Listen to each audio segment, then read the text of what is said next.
The high-altitude air of Denver smells of parched earth, wood smoke, and impending death. John Stoffel stands atop a makeshift scaffold, his knuckles white as he grips the edge of the platform, looking out over a sea of 1,000 expectant faces. In a settlement of barely 150 buildings, the entire population is turned out to watch him die. It was the brutal reality of the West. It has been less than 48 hours since the crime was committed for a handful of gold dust, and in the Wild West, justice does not wait for the slow grind of a distant bureaucracy. The trapdoor creaks, the rope tightens, and the crowd watches in a silence broken only by the whistling wind. This was the brutal reality of the American frontier, a land where the law was often forged in fire, written in blood, and executed with terrifying speed. Between the mid-1800s and the early 1900s, the expansion into the Western territories outpaced the arrival of formal courthouses and black-robed judges. In this vacuum, communities birthed a brand of justice that would leave modern sensibilities reeling. It was a world of public spectacle, where punishment served as a grim form of theater intended to etch a permanent warning into the minds of the living. To understand the Wild West, one must look past the romanticized duels and into the town squares, where the crack of the whip and the hiss of the branding iron served as the true rhythm of order.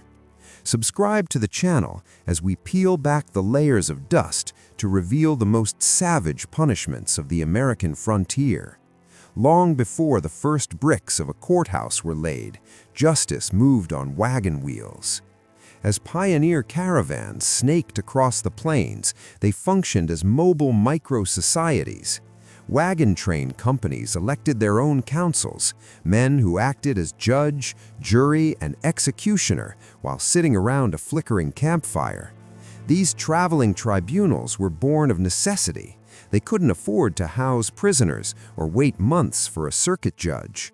If a crime occurred on the trail, the emigrants would form a semicircle around the accused, their sun-beaten faces hard and unforgiving, replicating the legal structures of the East in the middle of a wilderness. For minor infractions, mediation was the goal, but for violent crimes, the solution was often the lash. The speed of these proceedings was startling. In the case of the 1859 Denver execution, the transition from crime to the gallows took place in the span of a single weekend. This immediate consequence was the only deterrent in a land where a man could disappear into the mountains in an afternoon. When formal law finally arrived, it often took the form of men like the famous hanging judge. He presided over the Western District for 21 years. The atmosphere of his courtroom was one of heavy, somber finality. During his tenure, he sentenced many to death. While not all were carried out, the shadow of his gallows loomed large. To him, the law was a blunt instrument used to hammer civilization into a lawless landscape. His sentences weren't just about the individual, they were about reclaiming the frontier from the chaos. For those who escaped the rope, the punishment was often written directly onto their skin. Human branding was a practice borrowed from the marking of livestock, a literal searing of a criminal's identity into their flesh. Imagine the smell of ozone and burnt hair as a cherry-red iron is prepared. In 1790, in Jonesboro, Tennessee, two men learned the permanence of this agony. Convicted of horse stealing, a crime often considered worse than murder in a land where a horse was a man's lifeline, they were sentenced to the pillory. After enduring 39 lashes, the iron was brought forth. Their right cheeks were branded with a cold, hard H and their left with a T. For the rest of their lives, every person they met would know they were a horse thief.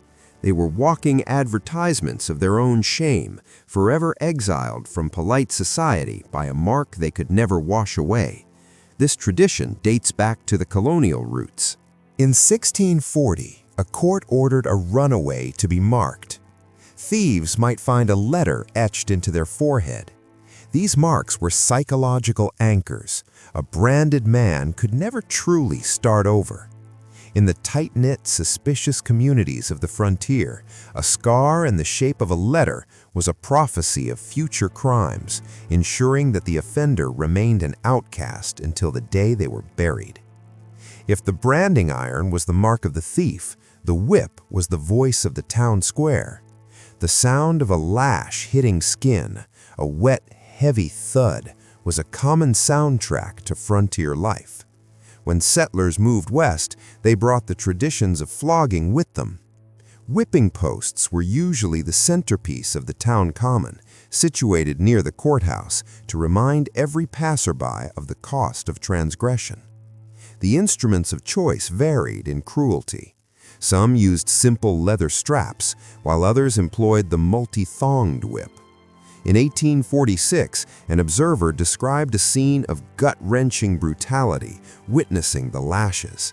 The observer noted with horror how the skin reacted. The number 39 was no accident. It was a nod to the biblical 40 stripes save one. This limit was intended to deliver maximum agony without crossing the threshold into a death sentence. Flogging was the punishment for the brawler, the drunkard, and the petty thief. On the wagon trains, the punishment was often carried out in front of the offender's own family and traveling companions, a public shaming meant to break the spirit as much as the body. While a whipped man might eventually heal and hide his scars under a shirt, the memory of the public humiliation, the feeling of 100 eyes watching, was a wound that rarely closed.